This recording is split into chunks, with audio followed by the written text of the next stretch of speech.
This film will answer many of the questions you may have about music lessons and show you what a lesson looks like. Where possible, your child will receive music lessons in school during the school day. Lessons will take place on a set day and time. We aim to put pupils in secondary schools on a rotating timetable so that they don't always miss the same lesson. For those pupils, it's important to check the timetable for their chosen instrument, which they can find on a notice board in the music department in school. When we aren't able to provide a lesson in school, we provide lessons from our music centre premises in the centre of Bury, where we also run our orchestras, bands and choirs. Lessons take place during term time and usually last for half an hour. The majority of beginners have lessons in small groups. This helps new pupils feel more comfortable and encourages them to listen to themselves and one another at a crucial early stage of their musical development. Often pupils have individual lessons at high school, giving the teacher time to work in more detail as they become more advanced and work on more complicated pieces. We charge for and guarantee a minimum of 30 lessons across the year, but in many cases pupils will receive more than that. This gives peace of mind and helps keep things simple for the bill payer. There's no need to buy or hire expensive instruments, as we lend all instruments with the exception of guitar, piano and percussion.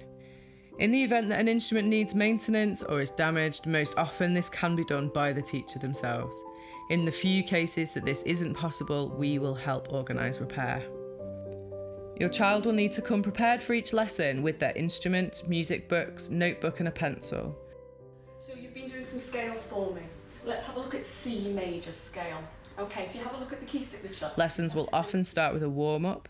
This may be a game, scale, technical exercise or study.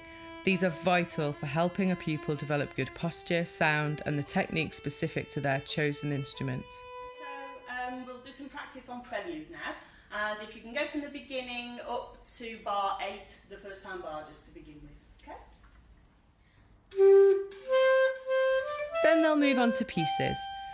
Teachers will listen at first to assess, giving pointers and advice and demonstrating by playing to the pupil.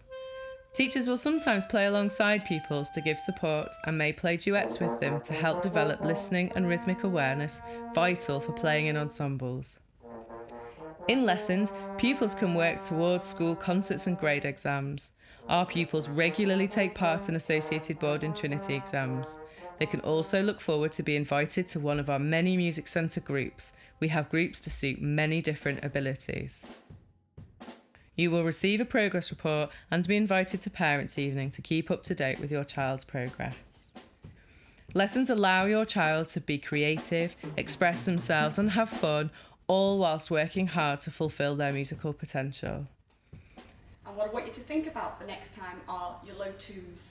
Pupils should always bring a notebook to each lesson. This way they can make a note of what their teacher expects them to practice during the week.